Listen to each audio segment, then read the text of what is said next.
भीमा मंडावी जी आज नक्सलवाद की बलिवेदी पर शहीद हो गए, उनकी हत्या हो गई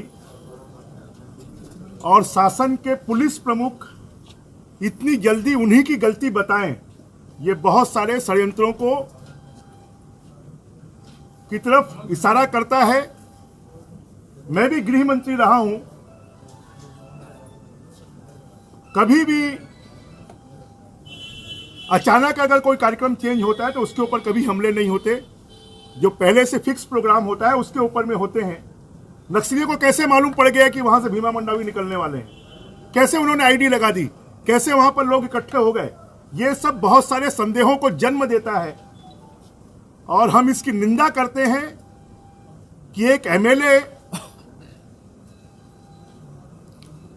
सीनियर एमएलए, उसकी हत्या हो जाए और शासन प्रशासन के लोग 4 घंटे भी बिना इंतजार किए और उस एमएलए की गलती बताने लगे। यह बहुत दुर्भाग्यजनक है और इसलिए हमें लगता है कि यह पूरा षड्यंत्र है। उनके साथ में उसके बाद भी सुरक्षा जवान थे और हम लोगों ने भी जेट सुरक्षा में हम लोग भी चले हैं।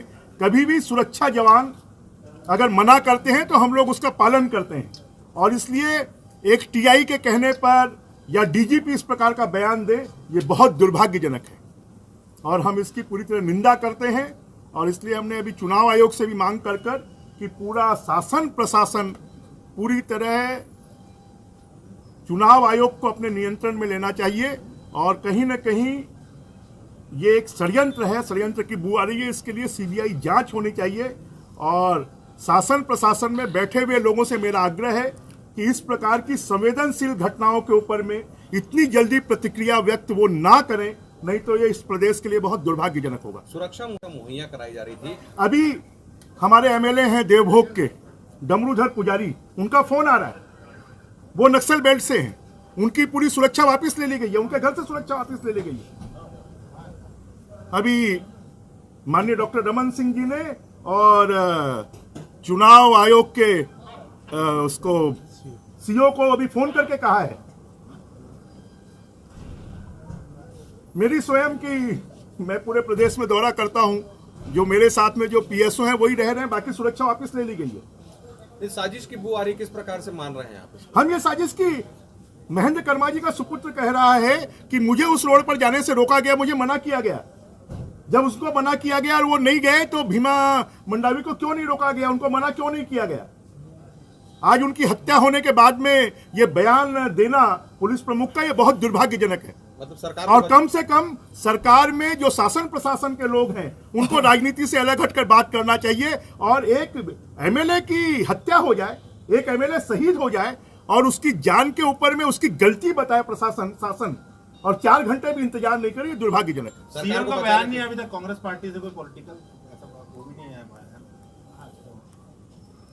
अगर हम एमएलए की रक्षा नहीं कर सकते, उसको सुरक्षा नहीं दे सकते और जो नक्सल बेल्ट है जहां पर चुनाव आयोग ने सिर्फ 11 सीटों में से 1 सीट का सुरक्षा के कारण चुनाव करवा रहे हैं, वहां पर ऐसी घटना हो जाए तो मुझे लगता है ये पूरा शासन प्रशासन की फेल्यूर है और ऐसे शासन को 1 मिनट भी रहने का अधिकार नहीं। ये क्या लगता है, झीरम घाटी कांड में भी इसी तरीके के आरोप लगे थे, उस वक्त भी इसी तरह की घटना आप लोगों के साथ उसी तरीके की घटना है? देखिए, अभी मैं पुरानी घटनाओं का जिक्र नहीं करूंगा और पुरानी घटनाओं का जिक्र कर आप इस घटना का महत्व कम मत करिए। एक एमएलए चला गया, हमारा तो हम लोग बोलने की स्थिति में नहीं है। हम लोगों के इतने नजदीक हमारे साथ में रहा है, विधानसभा में 2 बार हमारे साथ में रहा है और उस घटना को आप इससे इस प्रकार डाइवर्ट करने की कोशिश करना मुझे लगता है दुर्भाग्यजनक। महज कुछ घंटे और शासन के में बैठे हुए लोगों के द्वारा भी उस घटना से इस घटना को जोड़ना ये दुर्भाग्यजनक। क्या लगता है आपको कि बस्तर की स्थिति अभी है इस लायक कि वहां पर मतदान हो, चुनाव हो? देखिए, ये चुनाव आयोग का काम है। हमने चुनाव आयोग से मांग की है कि निष्पक्ष और स्वतंत्र चुनाव करवाने के लिए चुनाव आयोग पूरी व्यवस्थाओं को अपने हाथ में ले और वो समीक्षा करे कि वहां पर मतदाताओं को भी, वहां पर राजनीतिक कार्यकर्ताओं को भी पूरी तरह सुरक्षा उपलब्ध हो। अगर सरकार सीबीआई जांच की मांग नहीं मानती है तो भाजपा का अगला कदम क्या होगा? सहमत है, इस तरीके की स्थिति बन रही है। देखिए, हम लोग तो शुरू से नक्सलवाद के मामले में भारतीय जनता पार्टी का ये मत रहा है कि टिट फॉर टैट होना चाहिए। ये सरकार का जो ढुलमुल रवैया रहा है, उस रवैये के कारण ही इस प्रकार की घटना घटित हुई है। सरकार अगर की साजिश सीबीआई है, जांच मानते हैं नहीं इसको। मांगती तो क्या करेंगे? अगला कदम क्या होगा बीजेपी का? अभी आने वाले समय पर आप देखिए अगला कदम क्या होगा। आप लोग के शासन में एक- 10 साल एक- एक 10 सवाल, साल एक बाद ये हुआ था। एक सवाल बीजेपी शासन में 10 साल बाद ये हुआ था। इनके कांग्रेस की सरकार आने के बाद 6 महीने में ही ऐसा एक सवाल है, एक सवाल इम्पोर्टेंट है सर। पूरे प्रदेश में कानून व्यवस्था की स्थिति ठप पड़ी हुई है। शासन का किसी भी प्रकार का कोई नियंत्रण नहीं है और पूरी तरह शासन जो है वो राजनीतिक गतिविधियों में लगा हुआ है।